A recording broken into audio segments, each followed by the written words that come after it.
Estimados alumnos, muy buenas noches con todos ustedes.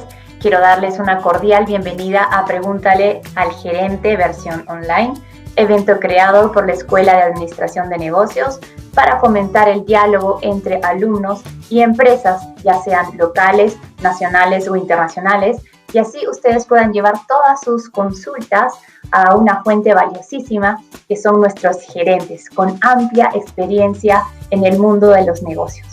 También quiero agradecerles muchísimo por la acogida que hemos tenido para la sesión de hoy. Hemos recibido todas sus preguntas a través de nuestras redes sociales. También hemos visto que tenemos más de 500 inscritos para el día de hoy. Por ello hemos visto conveniente grabar esta entrevista con anterioridad para poder garantizar la conectividad de todos ustedes.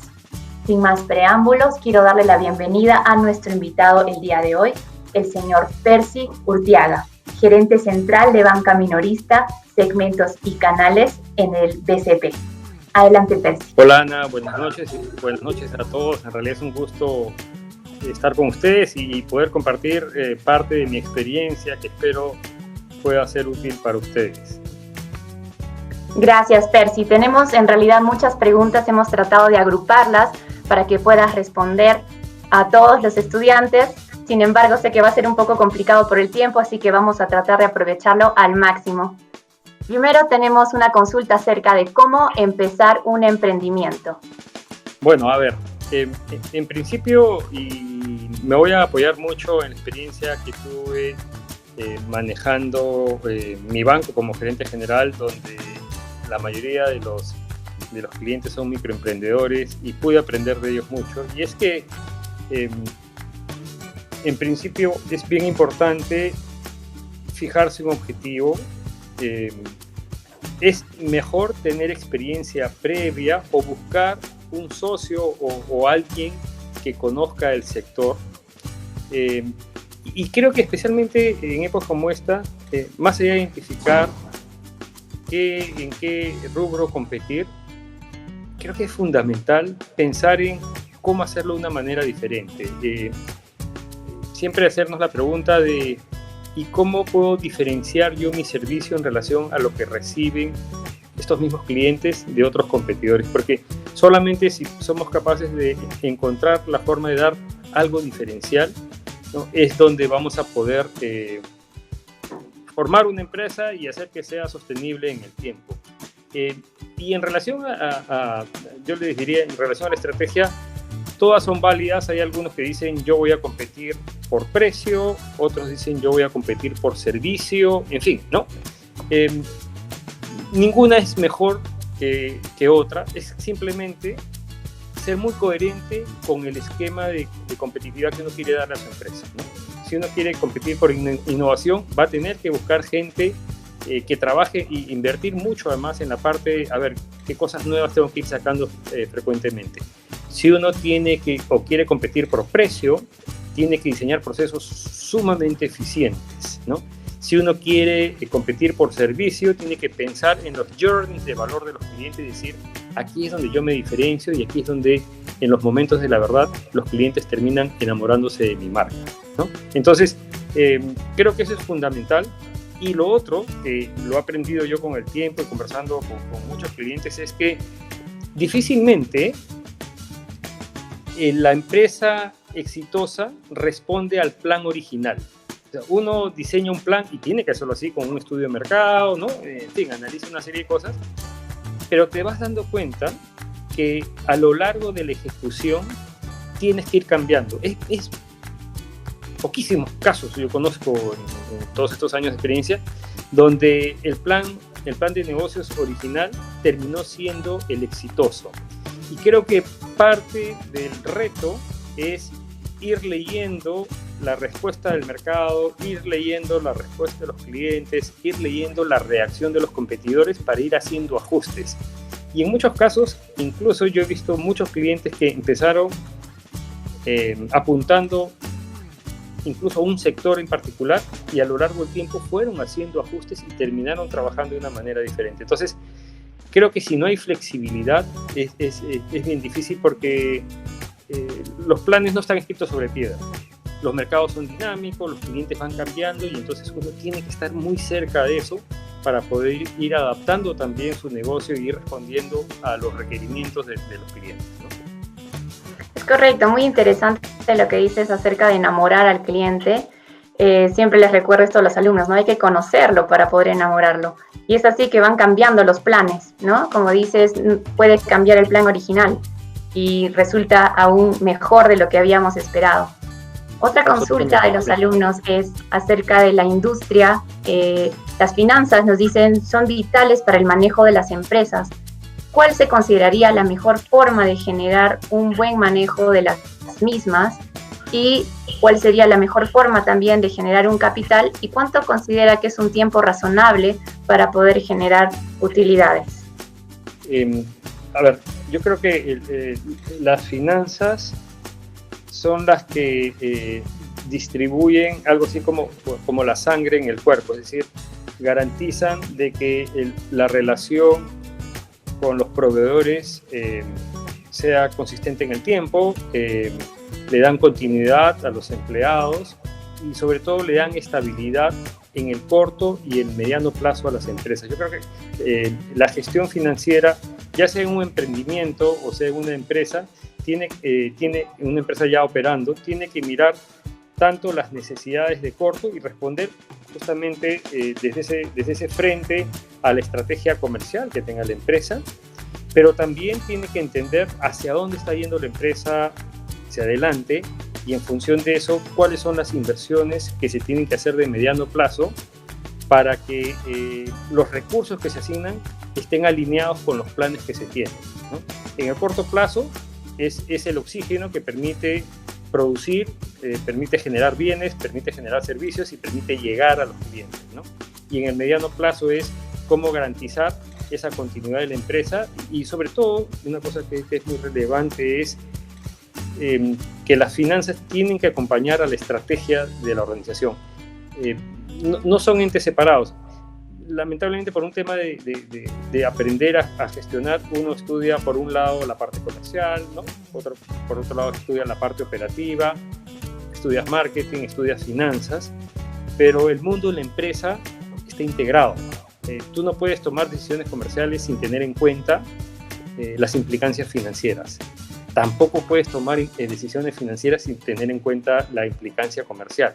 Y estoy hablando de estos dos frentes, pero puedo incluir muchísimos más. Entonces, creo que un elemento esencial es que las finanzas tienen que evaluarse y gestionarse desde una perspectiva integral de la empresa y no simplemente como un área más, ¿sí? Eso es fundamental.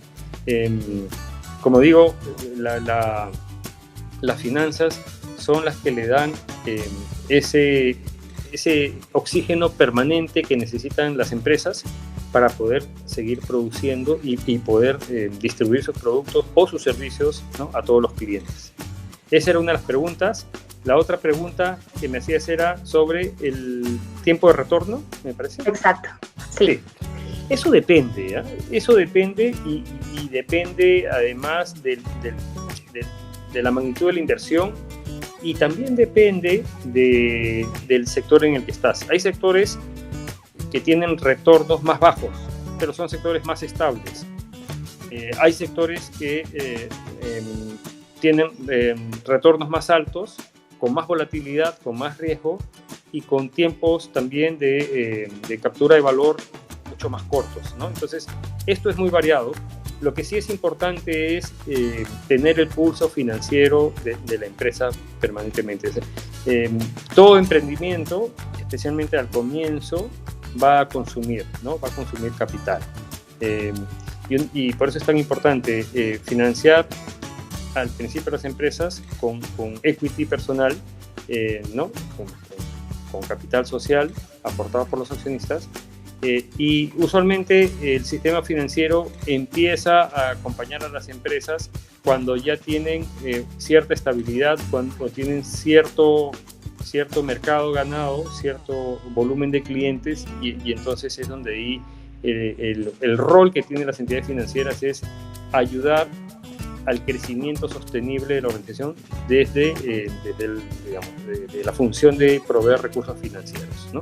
Entonces, tiempos de retornos depende en qué negocio te metas, e incluso depende, hay negocios que son mucho más intensivos en capital, hay negocios que son menos intensivos en capital, y ahí el retorno te das cuenta cómo varía de uno a otro. ¿Cuál es mejor? Ninguno de los dos. Es donde tú tengas ventajas competitivas y donde tú digas, creo que en este negocio yo lo puedo hacer totalmente diferente, ¿no? Entonces, yo creo que básicamente tiene que responder mucho al sueño del emprendedor, al sueño del empresario, y después ir articulando todos los elementos de la organización para garantizar que todos estén alineados en la misma dirección. Esto es bien importante porque yo también cuando estaba en la universidad decía, no, yo quiero ser especialista en esto, yo quiero ser especialista en esto, y es absolutamente válido, ¿no? Siempre hay áreas académicas que nos gustan más que otras, pero yo creo que el verdadero desafío pasa por siempre tener una mirada integral de todo, porque incluso en las discusiones, cuando tú tienes al gerente comercial, al gerente de riesgo, al gerente de marketing, al gerente de finanzas, el rol de todos en su conjunto es cómo contribuir al bien común, que es el crecimiento de la organización. Cada uno es de su frente, pero también cada uno tratando de construir puentes que integren a todas las áreas, ¿no? Entonces, más allá de las especialidades que cada uno de ustedes va a buscar a lo largo de su formación académica, no dejen de tener en cuenta que la mirada integral ayuda muchísimo, porque al final la empresa vive por el correcto funcionamiento de todas las áreas, ¿no? Si la parte comercial falla, no distribuimos los productos y no vendemos. Gran problema para la empresa.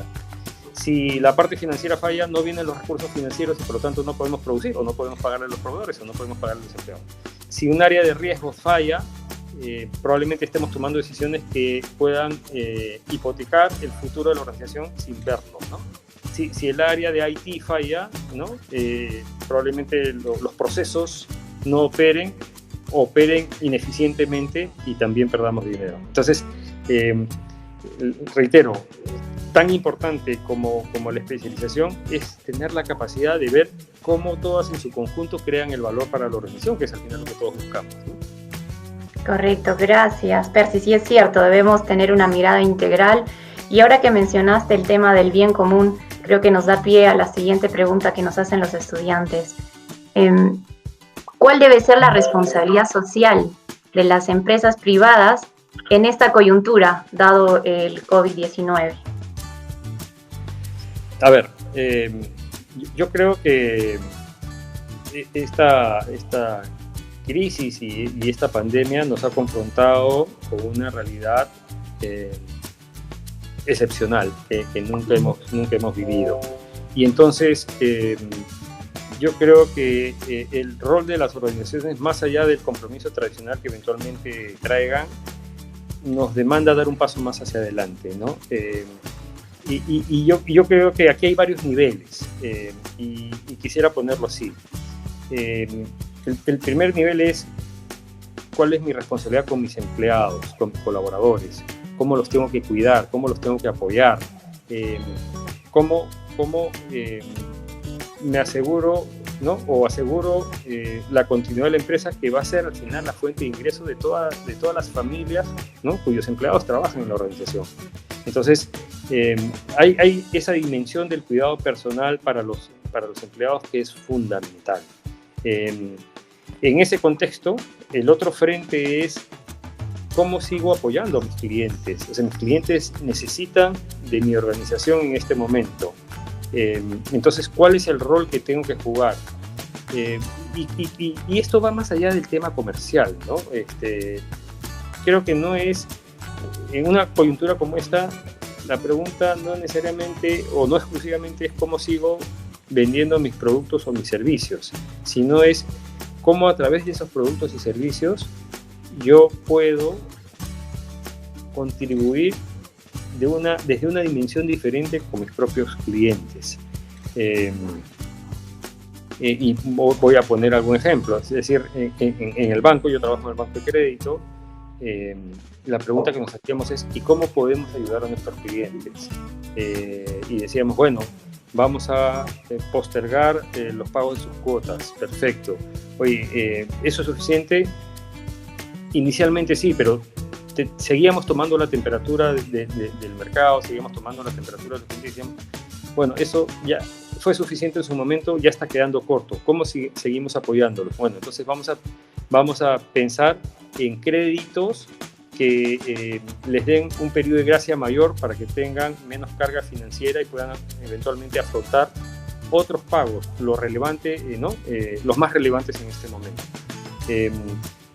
Y entonces, yo creo que si te enfocas mucho en cómo puedo contribuir con mis clientes, pensando también en la sostenibilidad de la empresa, ese es un balance que uno tiene que buscar, vas a encontrar muchísimas formas. Yo creo que el ejercicio de hacerte la pregunta te va a llevar a encontrar las respuestas. Y yo creo que hay incluso una tercera dimensión. Yo hablaba del rol del colaborador, yo hablaba del rol del cliente, pero incluso la pregunta es, ¿y qué puedo hacer yo por el país?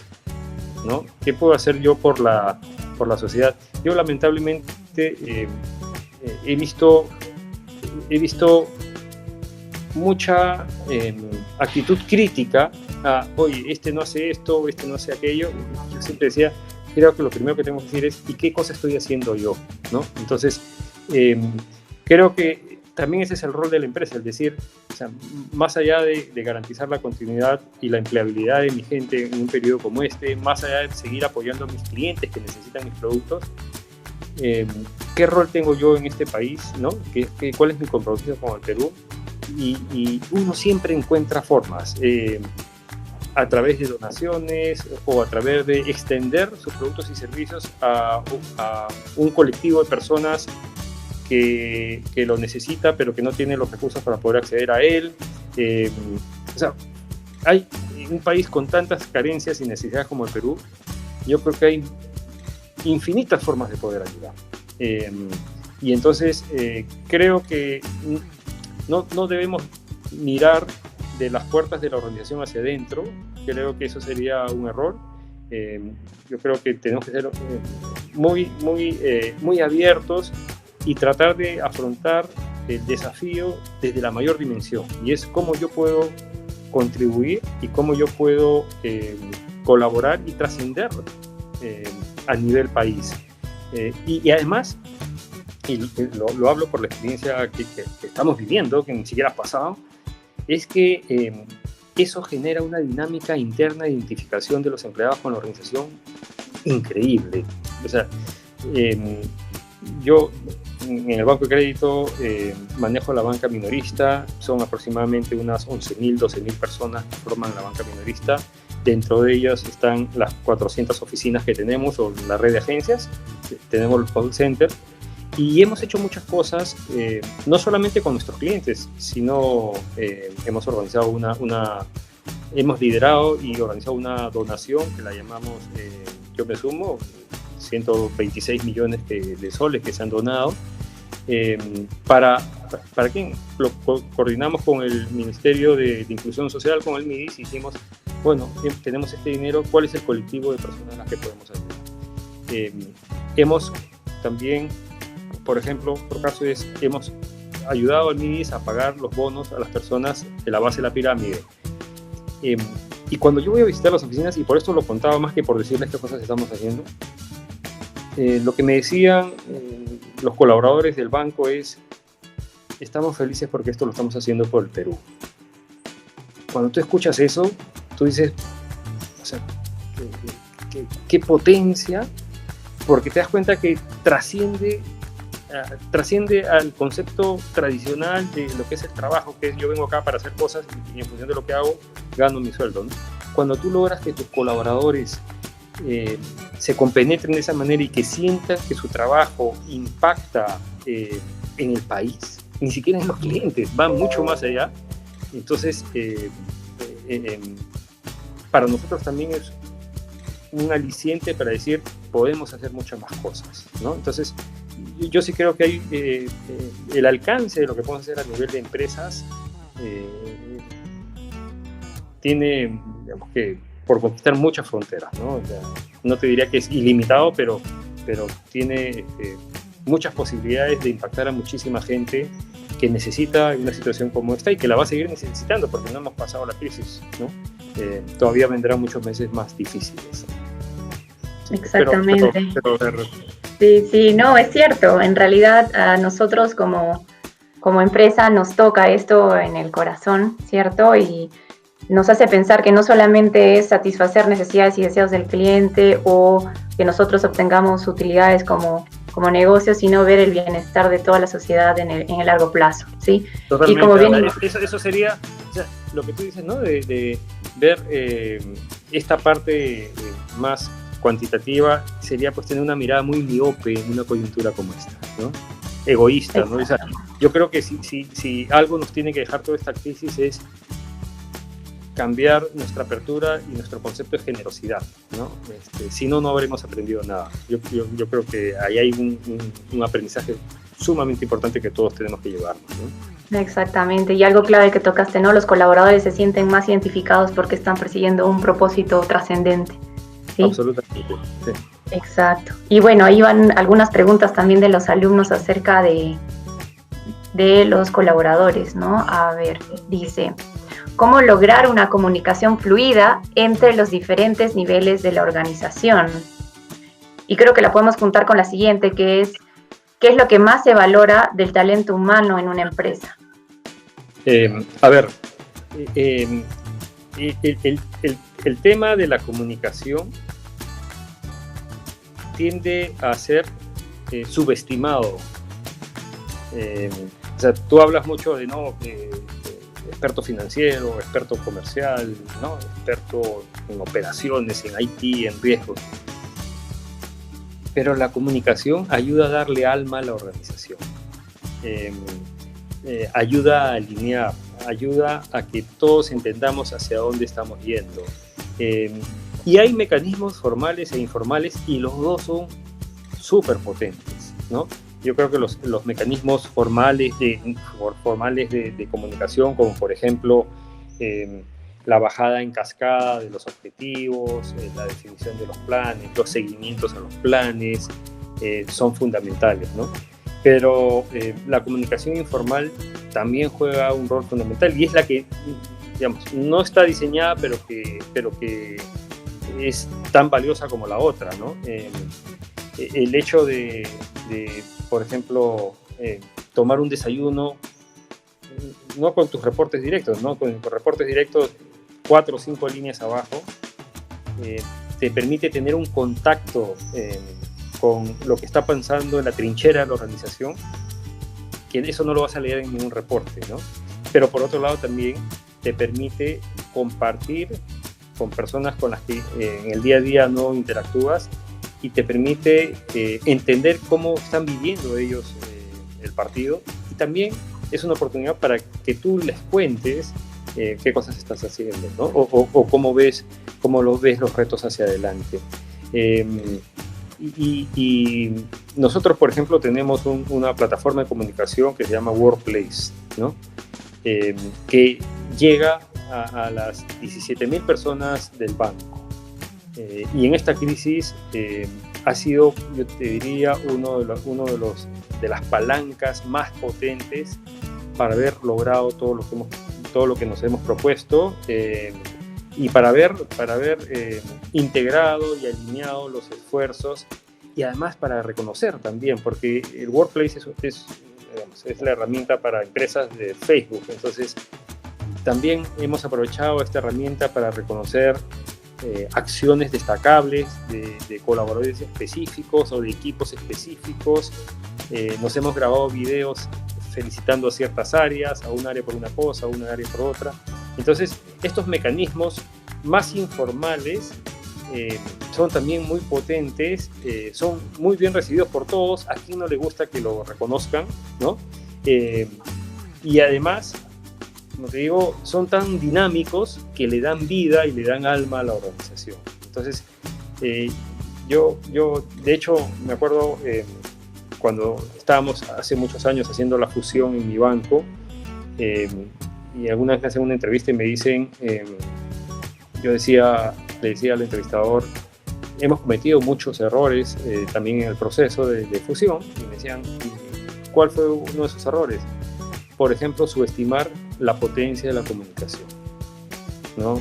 Y me di cuenta cuando estaba a mitad de proceso que los objetivos que definíamos a nivel gerencial no terminaban de traccionar a lo largo de toda la organización. Y eso no era un problema de diseño, era un problema, fundamentalmente, era un problema de organización de la comunicación. Entonces, trabajamos ahí y lo enfrentamos adecuadamente, ¿no? Correcto, es cierto, a veces se subestima el tema de comunicación bueno, nosotros como seres humanos tendemos a imaginar cosas, sobre todo en tiempos de incertidumbre. Y es mejor que uno esté, como dices, en el bottom line conversando con todo tu equipo para ser transparentes y decir cuál es la realidad y se pierda el temor, ¿no? De decir las cosas bastante claras y baje esta incertidumbre en nuestros colaboradores. ¿Y cómo sería el tema de la valoración? ¿Qué es lo que más se valora de nuestros colaboradores? Una empresa como la tuya. Sí, a ver, yo diría que aquí hay una mezcla de cosas, ¿ya? Te diría que por un lado, en un principio hay pues, lo que yo llamo los skills técnicos, ¿no? Que son, si tú estás pues, en IT, tienes que tener un conocimiento de tecnología muy importante. Si tú estás en finanzas, tienes que entender pues, de derivados, en fin, ¿no? Y si estás en el mundo comercial, lo mismo, ¿no? En fin, entonces hay una serie de competencias que son las competencias técnicas que yo digo son entrenables, ¿no? Son competencias entrenables. Evidentemente hay ciertas condiciones naturales que hacen que unos destaquen más que otros, pero no hay nada que la perseverancia y la disciplina no te permita lograr, ¿no? Entonces creo que por un lado están esas, ¿ya? Y por otro lado, Ana, hay los skills que los llaman los soft skills, que yo digo, yo no sé quién le puso ese nombre, pero son los más hard, ¿ya? Que es los que están asociados con los principios de la organización, con los valores de la organización, y que no son tan entrenables, no necesariamente todos, ¿ya? Es decir, ¿por qué te hablo de estos soft skills? Porque si tú estás en una organización que valora el trabajo en equipo, ¿no? Como principio de operación, y tú eres una persona muy competitiva, probablemente tengas un problema de fit con la organización. Y no es malo que seas competitivo, pero tal vez no encajas adecuadamente con lo que la cultura de esa organización premia, ¿sí? ¿No? Correcto. Entonces, si eres un líder muy riguroso y la organización quiere ser más innovadora, con la innovación viene el espacio al error, ¿no? Porque es a la prueba y al error. Pero si tú eres un líder que tradicionalmente ha sido muy riguroso, entonces puedes tener ahí un clash entre tu estilo personal y lo que la organización está pidiendo, ¿no? Entonces, yo creo que una de las cosas que nosotros, por ejemplo, evaluamos es el alineamiento de las personas a los principios de la organización, ¿no? Que son fundamentales.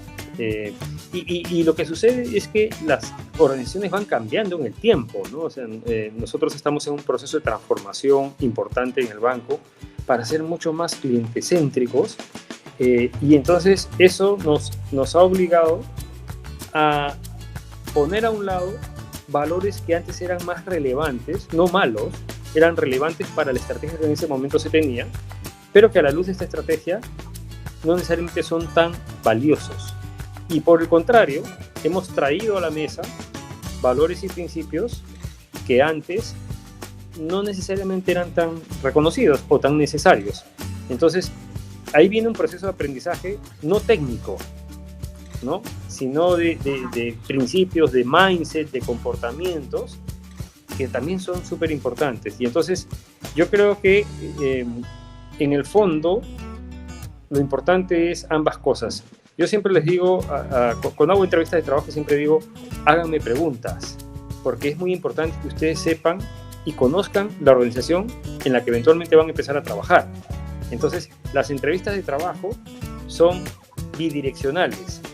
la organización tratando de conocer al candidato, y no solamente desde el punto de vista de sus capacidades técnicas, sino también para ver si ese candidato puede encajar o no con la cultura organizacional, pero también es el candidato que tiene que decir, a ver, quiero conocer bien esta organización, porque quiero ver si es el tipo de organización en el que a mí me gustaría trabajar, ¿no? Entonces, creo que por eso es que yo siempre digo, estas son evaluaciones de ida y vuelta, porque no es conseguir un trabajo por conseguir un trabajo.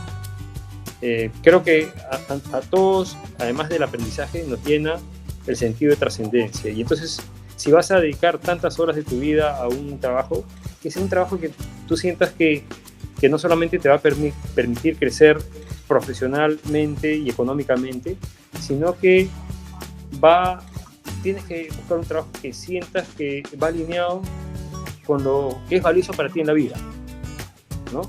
Y entonces te va a nutrir desde una dimensión diferente. Yo siempre hablo del salario emocional. Algunos acá, pero yo creo que eso también es muy valioso. O sea, el salario emocional es aquello que te lo llevas tú porque sientes que a través de este trabajo estás contribuyendo con algo más que los objetivos financieros o comerciales de la empresa, sino con una cosa que tiene mucho más valor que eso, ¿no? Entonces, no solamente son los temas técnicos. Yo sé que cuando uno está en la universidad y es el momento de profundizar y explotar al máximo los conocimientos técnicos, absorberlos todos, ¿no? Pero lo otro también es valioso y es bien importante eso. A veces no somos tan entrenados en la otra parte y nos cuesta el comienzo, pero también es esa capacidad de aprendizaje permanente que tienen que tener. Es cierto. A veces no se toma mucho en consideración en la currícula, como dices, en la universidad, el tema de soft skills, y son muy valiosos porque se ganan en mayor tiempo, ¿no? No es tanto como el hard, ¿no? Como dices, en los conocimientos técnicos, sino que toman un poquito más de tiempo en el poder adquirirlos, ¿sí? Y es importante también lo que decías, que nosotros como personal, como colaboradores, tenemos que sentirnos identificados con la empresa, con sus valores, con su propósito, porque si no, no vamos a ser felices, y uno no está en esta vida para ser infeliz, ¿cierto? Sino que tenemos que vivir cada día apostando por un lugar que realmente suma a mi propósito y suma a la sociedad, ¿cierto? Muy bien. Siguiente pregunta, dice, ¿cómo puedo lograr, bueno, creo que ya le hemos respondido ahora, pero igual te la leo, dice, ¿cómo puedo lograr un mejor desempeño y productividad de mis colaboradores sin que les afecte o que se sientan presionados? Yo creo que es fundamental como líder tener conversaciones muy transparentes, muy abiertas, muy sinceras y con un propósito muy constructivo con los colaboradores. Yo considero que en mi vida las personas que más me han hecho crecer son, desde el punto de vista profesional y personal inclusive, son aquellas personas que han sido muy transparentes, que me han dicho las cosas tal cual las ven y que me han retado, ¿no? Entonces, yo creo que esos son dos componentes bien importantes. Los peruanos a veces evitamos las conversaciones. Si la conversación no va a ser muy cómoda o puede ser un poco tensa, la evitamos tenerla, ¿no? Y entonces o la matizamos y, como digo yo, a veces la adormecemos, la anestesiamos, ¿no? O la evitamos, ¿no? Entonces vamos dando vueltas. No, ya la próxima semana hablo con la persona. La próxima semana, y ya cuando hablas, se pasó la oportunidad. Entonces, yo creo que la objetividad y la oportunidad son fundamentales como complemento a, si estoy teniendo esta conversación contigo, es porque créeme que estoy comprometido con tu desarrollo, ¿no? Eso es esencial, yo creo. Y eso, incluso en toda mi trayectoria, yo cuando he recibido jalones de orejas, he recibido varios, ¿ya? Siempre he sentido ese auténtico y genuino interés de mis jefes por hacerme crecer. Entonces eso yo creo que es fundamental, ¿no? Y también valoro mucho, es una posición muy personal, aquellos que más me han exigido, ¿no? Creo que el reto sí pasa por cómo ser exigente, llevando a la persona a un nivel de creatividad y de compromiso y de esfuerzo, ¿no? Evidentemente, si le pones exigencias, o sea, si le pones toneladas de peso de exigencia sobre los hombros, lo vas a aplastar, ¿no? Entonces, pero también es parte del líder saber ir moviendo. Ese es un manejo muy fino, pero por eso también es tan importante que los líderes están cerca de sus colaboradores para ver cómo van respondiendo los desafíos y ver cómo los tienen que acompañar en ese proceso de desarrollo, ¿no? A veces hay que quitar un poco de carga, a veces hay que darle un poco más carga, a veces hay que conversar para darle algunas pautas. Eso es fundamental. Y ahí volvemos a ver. Volvemos a ver el tema de comunicación, ¿no? Que es tan relevante en las empresas. Sí, además a veces podemos tener algo de presión, pero el líder te conoce, ¿no? Y cuando uno ve en el retrovisor hacia atrás y ve todo lo que ha vivido, se da cuenta que ha mejorado, que ha crecido. Sí. Y mira, yo creo que acá nuevamente es una mezcla de cosas, ¿no? Primero es tener líderes y ser líderes que estén comprometidos con su gente, con su desarrollo, con su crecimiento, que incluso los vean más allá de la dimensión profesional, sino personal, porque va a ser más fácil después ayudarlo a su crecimiento profesional desde una perspectiva mucho más amplia. Pero también es importante el otro lado, que es el colaborador, que es el empleado, que es el que tiene que escuchar, porque al final el desarrollo personal depende fundamentalmente de cada uno de nosotros, ¿no? O sea, yo puedo tener un líder que está súper comprometido con hacerme crecer, o puedo tener un líder que no lo está. Pero al final, eso va a depender sobre todo de cada uno de nosotros, ¿no? No puedes decir, no, es que yo no crecí profesionalmente porque no tuve un buen líder. No, pues ahí está tu propia gestión, tu propio compromiso contigo mismo, ¿no?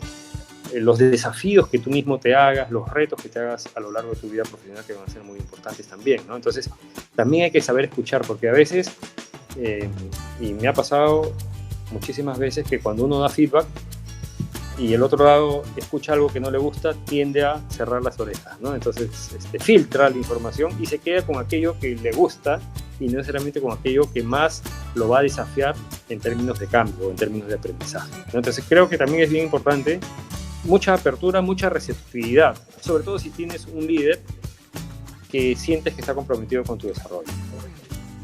Exactamente. Y creo que ahí también es clave el servicio, ¿no? El que nosotros podamos estar con una buena disposición de servir y tener un líder que también lo esté, ambas partes. Muy bien. Ahora que estamos hablando de liderazgo, hay una pregunta muy interesante que dice, ¿liderar una empresa es igual a liderar una familia? Una pregunta potente.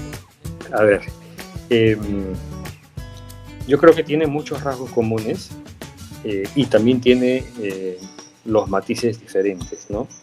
En una empresa hay objetivos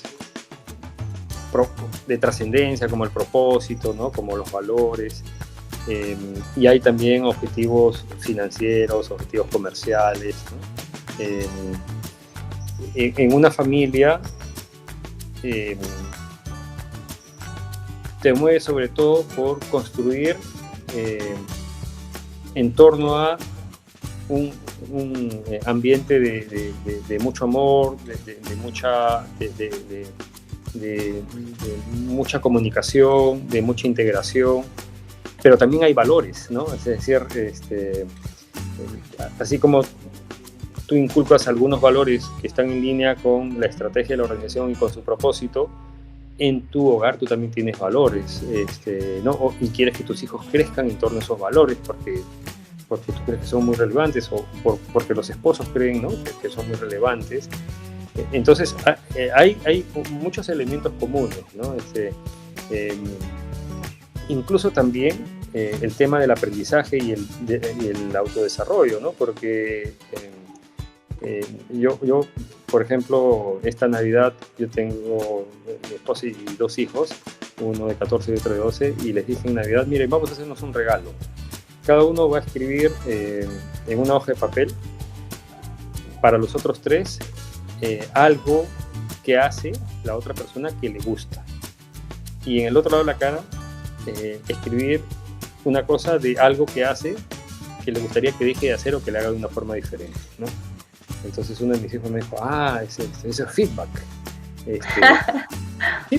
Eso es feedback, ¿no? O sea, y fíjate que también como en la organización, no solamente es el líder el que le da feedback al colaborador, sino yo cuando termino las reuniones de feedback le digo, y ahora dame el feedback tú, ¿no?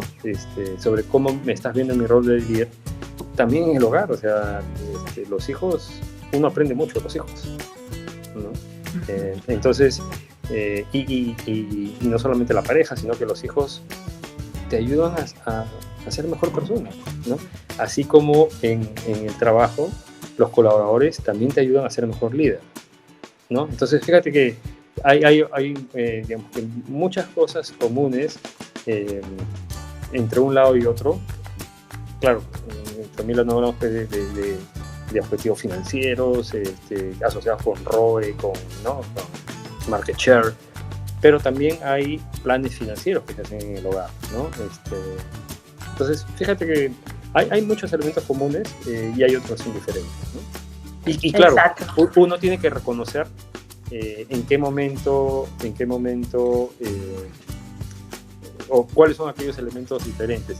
Pero también incluso en una empresa, ¿no? O sea, en una situación de crisis el estilo de liderazgo es diferente, tiene matices diferentes a dirigir una empresa en un momento normal, ¿sí?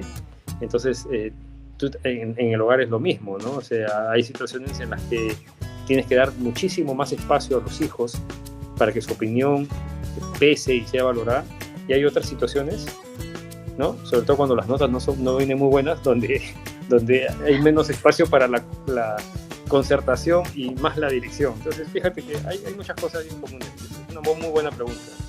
Es cierto, es cierto. Además, yo pensaba a raíz de lo que dices, sería un poco ilógico, medio raro que alguien pueda ser buen líder en el trabajo y mal líder en casa. O sea, yo creo que es coherente, eres buen líder en casa y buen líder en el trabajo, a mi opinión, me parece.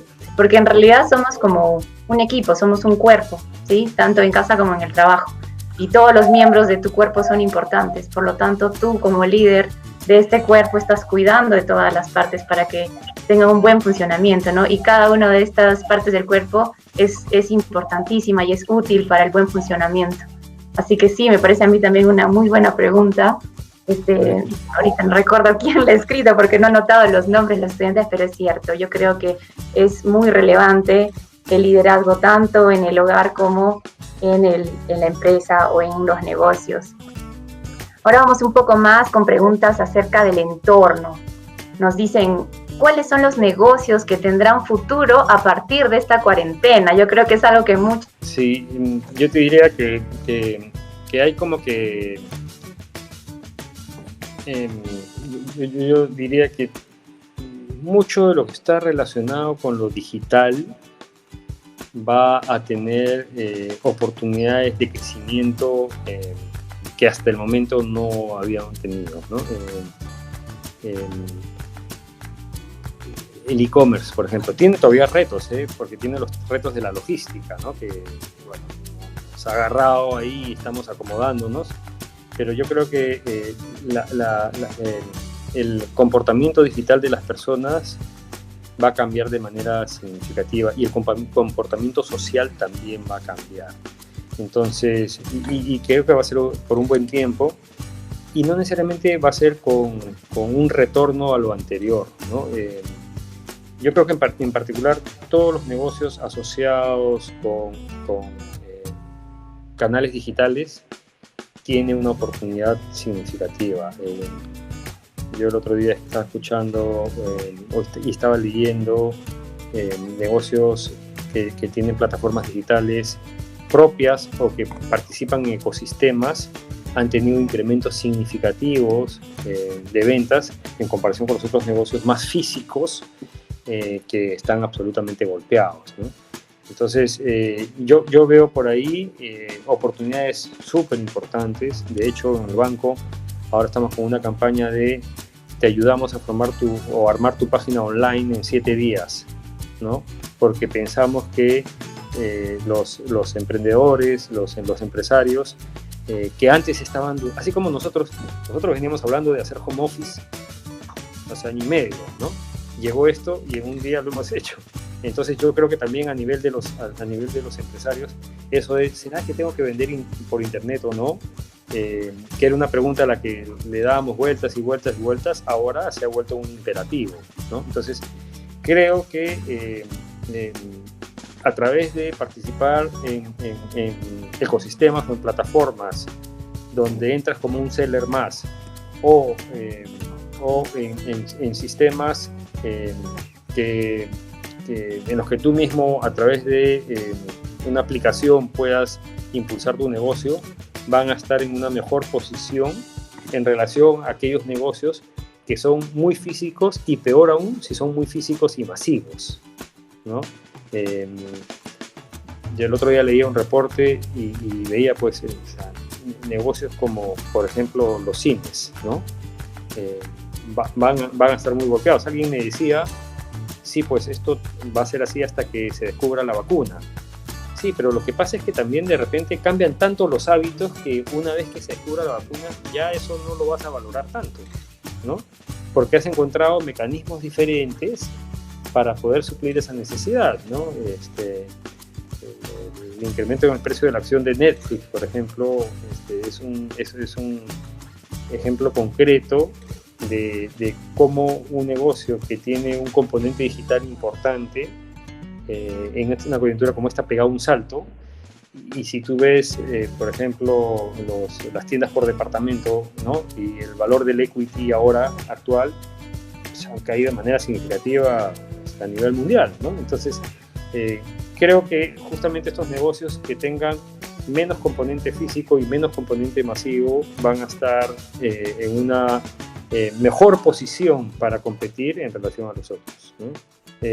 Coyunturalmente también los temas de delivery se están convirtiendo en una alternativa importante para muchos negocios y ahí, como digo, estamos todavía en la fase 1, ¿no? O sea, la fase 2.0 es no solamente cómo vendo mejor, sino cómo distribuyo oportunamente, adecuadamente y después todos los mecanismos de cobranza, ¿no? Todos los temas de pagos también, yo creo que sistemas de pagos van a estar muy retados y va a haber muchísima oportunidad para aprovechar un mercado que ha estado madurando, pero que ahora puede tener un rush muy importante.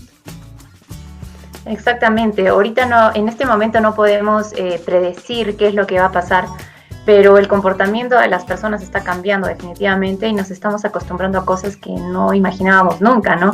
El peruano quiere ir al mercado a ver su fruta, a ver si está fresquita. Ahora tenemos que confiar en lo que nos están trayendo en el delivery.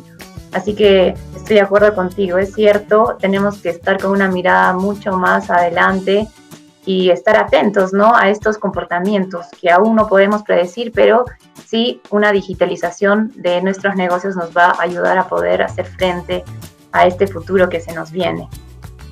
Sí, y yo creo que no evaluemos estos negocios por el nivel de servicio que nos están dando en este momento, porque ellos saben que no son buenos, nosotros también están respondiendo como pueden, pero saben todos esos negocios que tienen que ir evolucionando la calidad de su servicio. Yo estoy seguro que en 4 o 5 meses, aquellos que ahora están haciendo de alguna forma, o sea, han buscado la alternativa digital, van a estar en un nivel de servicios muchísimo superior al que están hoy día, ¿no? Porque saben que tienen una gran oportunidad. Exactamente. Y bueno, ¿y tú cómo crees, Percy, que podríamos afrontar si tenemos una MIPE, ¿no? Este contexto actual? ¿Qué se puede hacer para poder seguir adelante si tenemos un negocio pequeño y estamos golpeados por este contexto? A ver, yo creo que, y lo digo por las conversaciones que tengo con mis clientes, pymes, MIPES, en fin, ¿no? Y es, creo que hay varias dimensiones que hay que evaluar, es cómo reconstruyo mi capacidad comercial, qué cambios tengo que hacer en mi negocio para poder llegar a los clientes de una manera diferente ahora, a como llegaba antes, entendiendo que hay muchísimas restricciones físicas y entonces el modelo de negocios anterior no nos va a servir de todo. Entonces creo que aquí hay un reto importante, ¿no? Es de cara al mercado, de cara a los clientes, de cara al negocio, es qué cambios tengo que hacer, pero ya, ¿no? O sea, no hablemos de un business plan. Creo que aquí no hay espacio, no hay tiempo para eso, porque es un tema de sobrevivencia, especialmente en el mundo de las MIPES, donde además el flujo de caja nos está apretando y ya empezamos a ver clientes que están en una etapa bien crítica, y lo digo porque, por ejemplo, ahora que estamos haciendo todos los desembolsos de Reactiva Perú, eso es como ponerle oxígeno a alguien que no estaba respirando, ¿no? Entonces creo que es fundamental repensar los modelos de negocios, no hacer rocket science, sino ser muy simples, pero hacer adaptaciones en la manera como estábamos organizados. El otro frente tiene que ver con los costos, ¿no? Yo creo que hay una oportunidad tremenda para revisar los gastos. Yo creo que en eso los emprendedores que manejan MIPES son muy buenos, tienen mucho el pulso del negocio, pero creo que es una oportunidad también para enfocar los gastos en aquello que sea imprescindible y que sobre todo garantice la cadena de pagos entre los proveedores, los empleados y los clientes, ¿no? Entonces creo que ese es el circuito más sensible en este momento que tenemos que cuidar, y creo que mucho del foco, del tiempo del gestor de una MIPE tiene que estar muy enfocado en eso, ¿no? Y eventualmente hacer exploraciones sobre cosas que en su momento las teníamos en la cabeza y qué pasaría si pudiera explorar por acá, por acá. En este momento creo que tienen que entrar en una segunda prioridad. Yo creo que ahora el foco es la sobrevivencia. ¿Cómo hacemos que las MIPES salgan adelante, ¿no?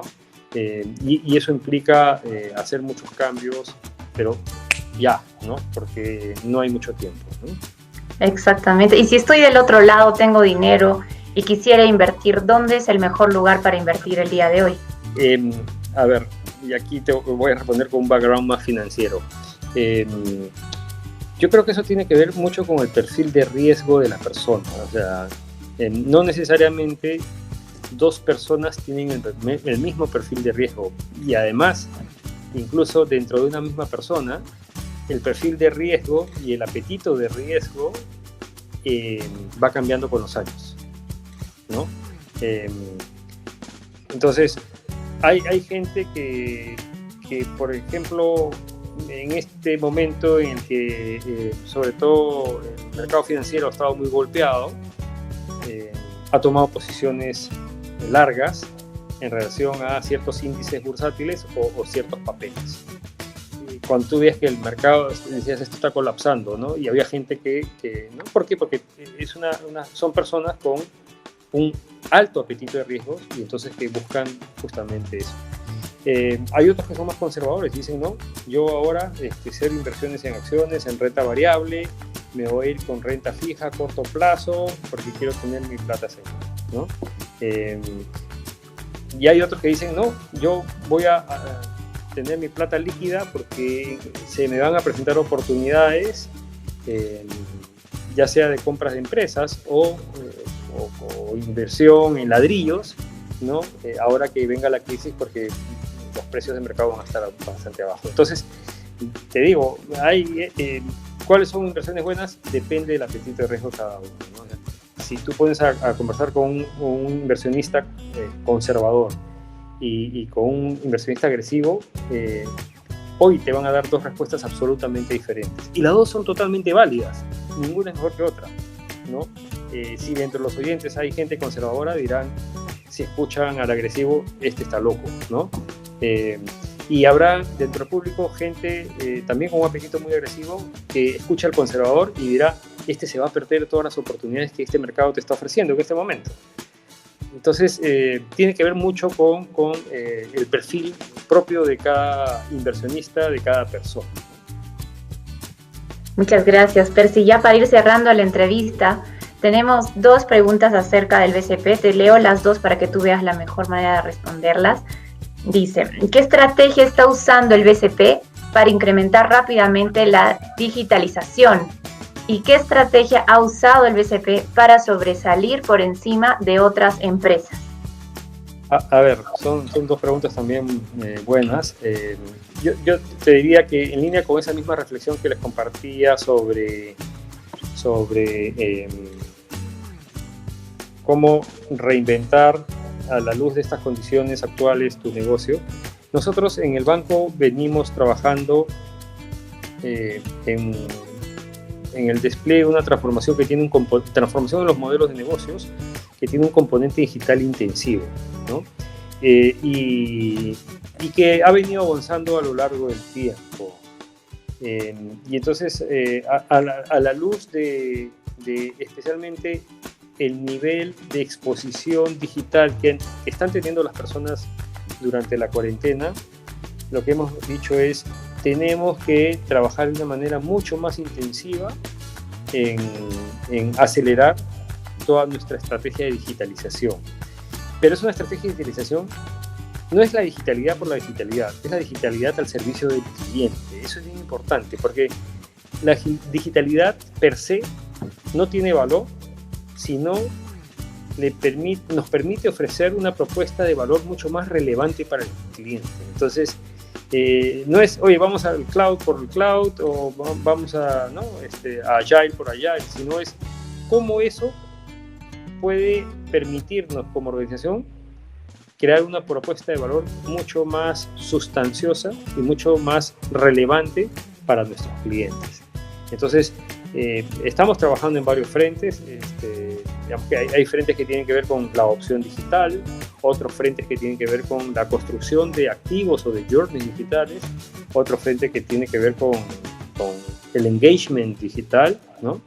Y que están soportados por algunas transversales que tienen que ver con la flexibilidad de los sistemas, que tienen que ver con la aplicación de Advanced Analytics, la aplicación de Digital Ops y algunos otros elementos, sobre todo desde el punto de vista de sistemas que son relevantes, ¿no?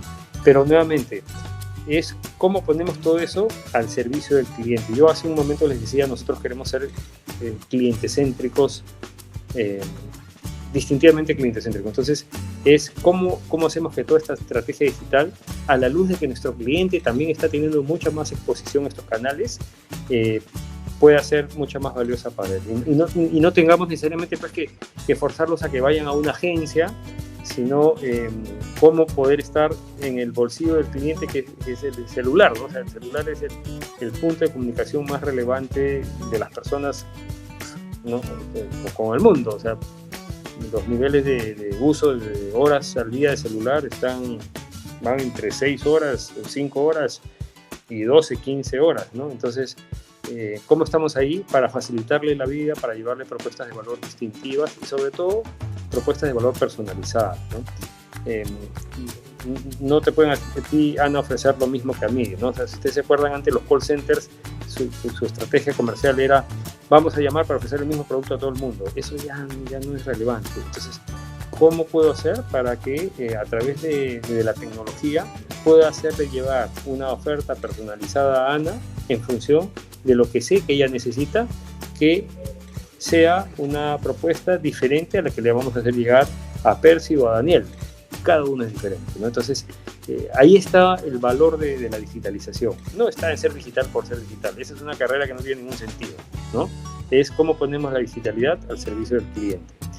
Y la última pregunta que tenía con qué hemos hecho para distinguirnos en relación a los demás, yo te diría que nosotros durante esta crisis, y lo dejo un día, el gerente general hizo un comentario que a mí la verdad que me quedó, es yo me levanto todos los días preguntándome qué puedo hacer por el Perú, ¿no? Nos dijo eso. Entonces, no es, porque cuando tú compites contra contra el de al lado, siempre te estás poniendo un límite. Basta que estés un paso por delante del otro para que digas, ya gané. Pero aquí no es si yo hago algo más que el otro, es cuánto más puedo hacer yo. O sea, es retarte a ti mismo, ¿no? Tu estándar no debe ser 10 centímetros más que el otro competidor. Tu estándar tiene que ser, estoy dando todo lo que puedo, ¿no? Y creo que eso ha movido mucho al banco durante esta crisis. Hemos hecho muchísimas cosas, no necesariamente hemos contado todas,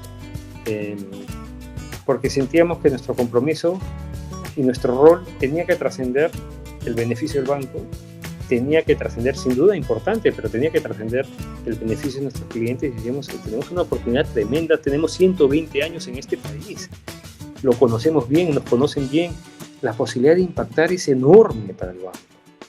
Y hemos asumido el desafío en esa dimensión. No, honestamente te lo digo, no estamos viendo qué ha hecho el de al lado o qué no ha hecho el de al lado.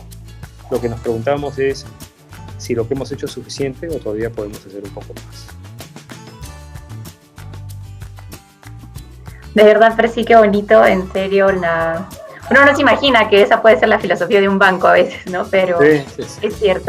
Es cierto, la persona es lo más importante, nosotros nos damos a ellos y yo creo que ese propósito mayor es lo que nos mueve hacia adelante, ¿sí? A querer empujar y a diferenciarnos del resto.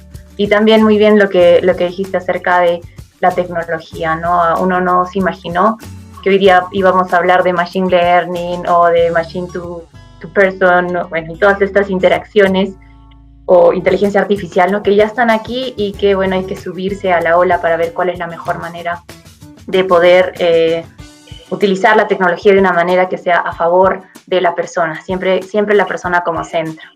Claro. Bueno, Percy, se nos ha agotado el tiempo, de verdad te agradezco muchísimo por esta casi hora completa que has tenido con nosotros.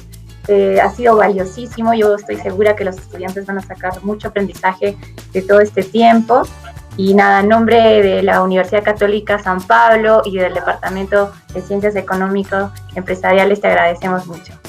No, nada que agradecer, un gusto. Ojalá que les sirva lo que les he dicho. Y si no les sirve, habrán perdido una hora de su tiempo, pero nada, gracias y dale un abrazo a Daniel. Gracias, Percy. Y bueno, con ustedes, alumnos, será hasta la próxima. Muchas gracias por su tiempo. Nos vemos el próximo mes. Hasta luego.